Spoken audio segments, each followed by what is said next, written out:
I try to only post content on this channel that's positive, that helps serve as a distraction from some of the frustrations you might be facing in day-to-day life. But at the same time, I think we've now reached a point across the world as a whole where it's kind of hard not to address the elephant in the room.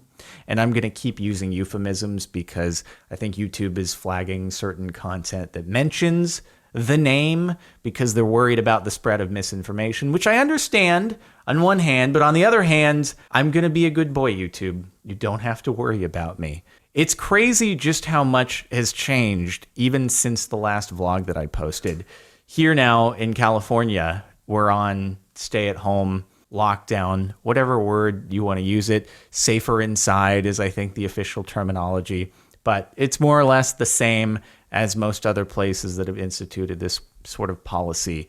We're supposed to stay home, aside from a list of essential industries that can still operate because they're crucial for society to still sort of function, for people to get food, to get things that they absolutely need. Obviously, medical, people still need to be able to go to the hospital and receive treatment, get medication, things like that.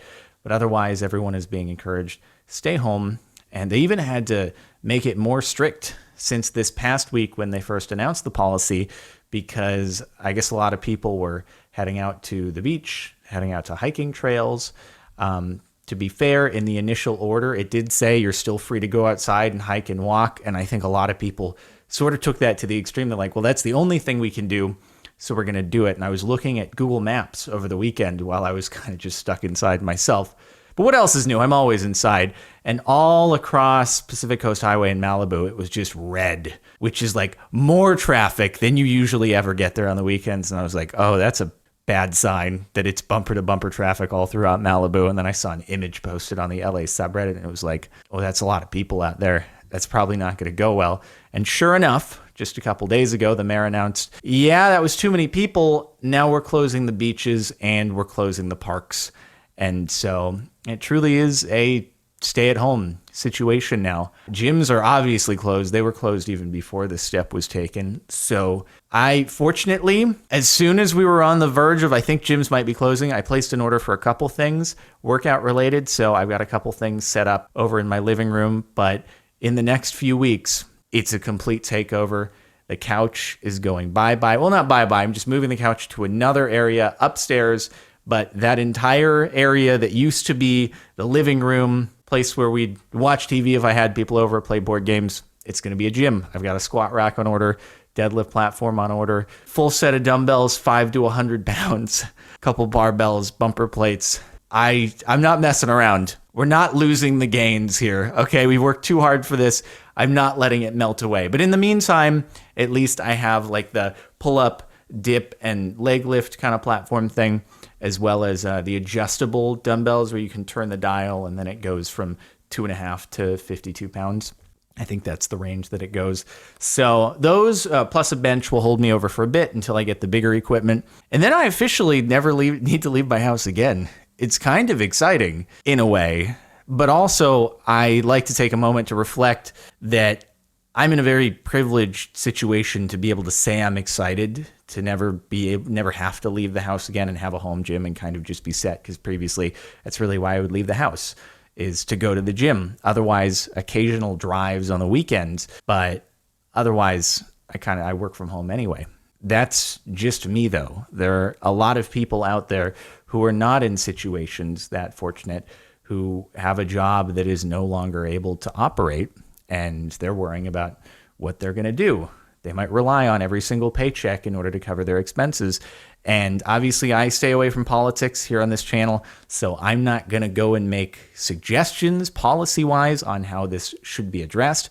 But it obviously is something that is going to have to be addressed, as people don't have the option to do their job. I do want to thank those people out there who are continuing their job in essential industries, grocers, medical, obviously people who are still stocking warehouses, the post, USPS, UPS, FedEx, etc. I'm sure there are others that I'm missing who are still operating. So I appreciate you all, because obviously you are taking a risk in exposing yourself, especially those doing checkout at grocery stores, to all the people who are coming by and getting their groceries.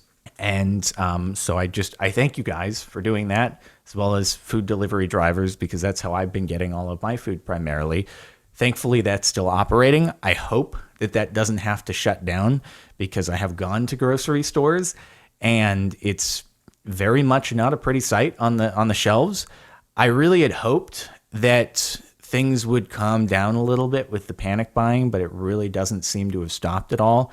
And now the grocery stores are rightfully so limiting the amount of people who are able to enter at once. You have lines that are around the corner, around the block, just to even get into the place.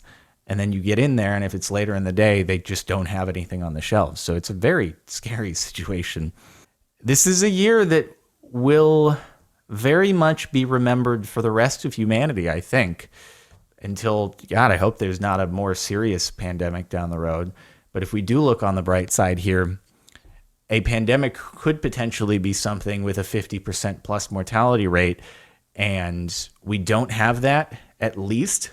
So assuming we come out of this okay on the other side, I do really hope that it teaches the entire world a lesson in how to properly respond to this sort of thing, because next time around, it could be far worse.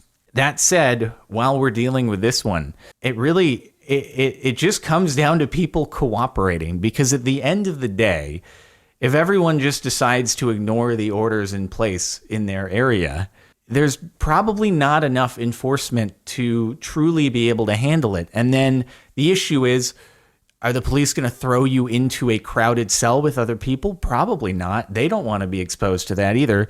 So just listen, be cooperative. I see this post going through Twitter that says, your grandparents were called to fight in a war. You've been called to sit on a couch. You can do it. And I wholeheartedly agree with that. At the end of the day, it is much less to be confined in your home than it would be to go out across the world onto a battlefield. It's not going to be easy. Like I said, there are certainly people who are facing serious issues financially from this. And like I said, I'm not going to present policy fixes to that. Hopefully it will be done properly by governments. But anyway, I do hope people will cooperate, follow the instructions that they're given. If you're in a place that hasn't yet been put on a lockdown or safe inside, whatever they're calling it, expect that that's going to happen. I want to put out realistic expectations, even if it doesn't sound great and it's not exciting. LA announced that it was going to be for, 3 weeks or something. And then California, I think, came in and announced it was going to be a month, and California supersedes LA, obviously. And honestly, I expect it to be much longer than that. I think a month is going to be extended very, very soon. The truth is, based upon what I read, and I hope I'm wrong, but in life, I've been taught to always expect the worst. And then if it works out better than that, great. But as long as you're planning for the worst, you've got your expectations set, and it's unlikely to get worse than that. So all you can have happen is being pleasantly surprised. I expect that life will not be able to return to normalcy until there is either a vaccine or a proven, reliable, approved antiviral treatment. And that could be a long time. If we're talking about the vaccine route, it could be up to 18 months. That's just how long it takes in order to confirm that the vaccine isn't going to end up doing more damage to people it's given to than the virus itself. And I know humanity is working at unprecedented speeds, and maybe something will happen that cuts that timeline. Maybe some of the antiviral treatments that are being worked on out there end up working and are able to go into wide distribution sooner. But I don't think until there is a treatment of those two sorts, we will fully be able to return to normalcy. So even if the quarantines get extended for 3 months and we release those after 3 months, there is a chance we'll just see the numbers surge back up, and then the restrictions will have to be clamped right back down into place. There is a possibility that happens, and therefore it's kind of coasting at this stay-at-home thing until there's a treatment. So that is a possibility. It's not fun. It doesn't sound great, but I think if we're to manage expectations, there's a chance it could be that way. Like I said, I really hope it's not, but I tell myself what could be the worst case scenario in order to be pleasantly surprised down the road. But that's just what I gather based on what I've read. If you have better information out there, then great. But I think what's most important is just to follow what the rules are put in place where you're at and just try to be cooperative with your fellow humans. We are all in this together. And if everyone cooperates, it will save lives. So I think that's important to say. Man, if we come out the other side of this, I'd like to say when we come out the other side of this, because I think humanity can do it. I hope that we will end up in a more cooperative world. I'd like to think a world where perhaps a lot of employers realize just how many jobs can actually be done remotely to their full extent. And therefore it could reduce traffic, reduce pollution, improve quality of life for a lot of people who might not have to drive into an office every single day of the week. I think there are a lot of good things that could come out of this just because our hand is forced. And then we realize, wait a minute, some of these things we've actually had to adopt here can actually work long term. So I'm trying to look at the bright side.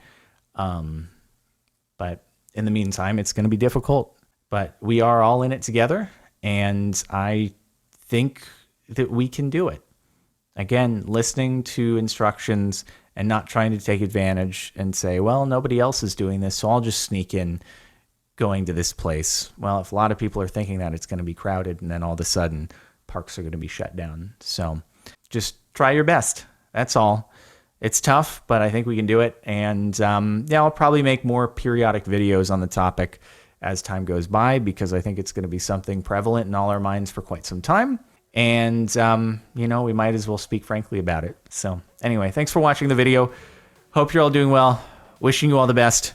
And we'll get back to regularly scheduled programming on videos tomorrow, where there'll be more lighthearted and video games and stuff like that. So thanks for watching, and I'll see you then.